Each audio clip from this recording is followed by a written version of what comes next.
guys, dahil may nag-request sa fuel consumption ng Rusiflex, so gagawin ko ngayon, tama-tama, magpapa-full tank ako ngayon. Ayan, nakaka 124 kilometers, tapos nagbi-blink na. Usually nagbi-blink to kapag nakaka 110 kilometers na ako. Ayan. Pero alam ko pwede pa yung tumakbo ng mga 40 kilometers mula doon sa pagbi-blink niya. Pero dahil babiyahin na ako, nagpo-food panda kasi ako. Ayan. Ito, Congressional Avenue to, nandito sa Quezon City. Babiyahin na kasi ako sa food panda, kaya kailangan ko na magpa-full tank para hindi ako maabala, baka kasi matirikan ako. Ayan, dyan tayo magsisimula. Magpo-full tank tayo, tapos i-reset ko to ng 0 pagka full tank. Dito ko sa Zefron, mura kasi dito. Premium lagi ang gas ko, yung pula. Let's see.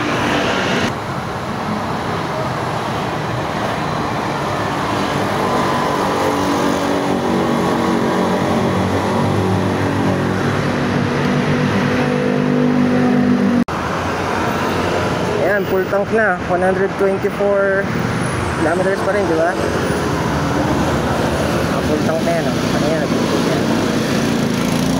Bali, ang napagas ko hanggang sa mapuno, pero hindi ko inalog kasi yung tangke. Pero okay na yun, basta umangat yung gasolina dun sa tangke. 3.1 liter, 164 pesos. Ayan, nagastos ko. Ngayon, paano i-reset? Ipindutin mo lang itong button na tanong madiin. Yung madiin, magsisira na yan. Ayan, so dyan tayo magsisimula full tank yan, 0 kilometers. Babiyahe tayo hanggang sa ayun, hanggang sa magpiling ko ulit. Tingnan natin. Okay, update tayo mga paps. Bali, ang oras ngayon ay alas 12:36 ng madaling araw. Nandito na ako banda sa lugar namin. Okay, nagsimula ako kanina magtrabaho ng alas 4 ng hapon. Bali, ito lang ang tinakbo ko 99 kilometers lang. So, hindi ko pa naubos yung gasolina. Meron pa tayong 2 bar. So, mukhang bukas ko pa siya mauubos para malaman natin kung gaano kalayo may tatakbo ng isang full tank na Rusiflex. Ayun. Bali ngayon, 99 kilometers. Pupunta pa ako sa bahay, madadagdagan pa yan ng ilang metro. Pero 99 yan, pwede. Okay, see you tomorrow. 99.4 oras. Yan, lapit na mag-alauna. Isa tayo ngayon. Yan, update. So 102.1. Umalis ako ng bahay ng ang nakalagay dyan ay 99.4. Ayan, ubusin natin ito, 2 bars na lang siya. Magbiblink to kapag usually pag 110 or almost 120 kilometer na yung tinakbo niya, magbiblink na yan. Kapag nagblink na siya, saka tayo magpapagas. Kagabi or kahapon pala, yung napagas ko ay 3.1 liter. 3.1 liter. Hindi pa siya ubos na gas, nagbiblink lang.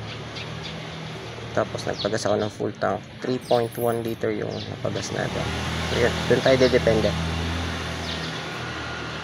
Mga paps, so nagblink na siya kaninang 108 ata yun 108. Basta bago mag 110 nagblink na siya. May delivery ako, nakarating ako ng Makati, mula Quezon City hanggang Makati. Kaya maghahanap na ako ng gasoline station para magpa full tank. Or balik muna ako ng Quezon City bago ako magpa full tank. Abot pa naman yun.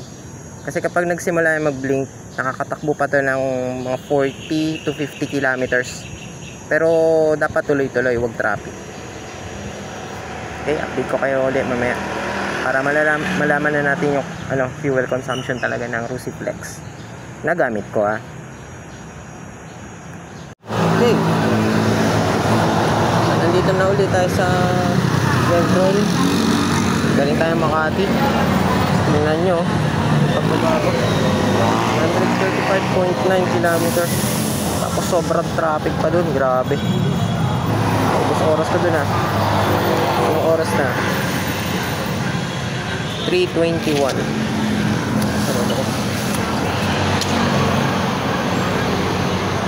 Oh, 3:21. Okay. Full tank na tayo. Tapos ito-compute na natin. Yeah.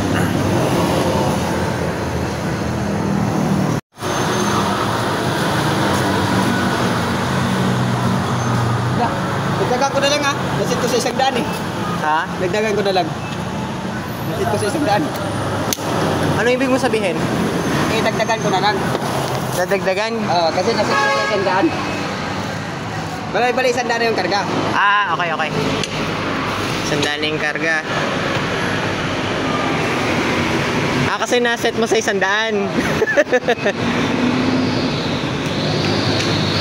Konti na lang yan. Konti na madadagdag dyan.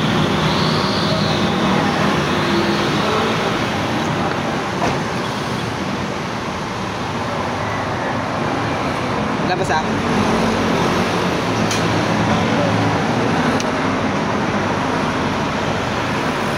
$71.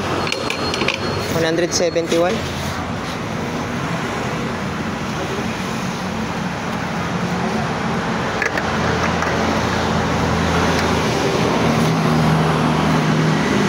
$171 plus 100 eh.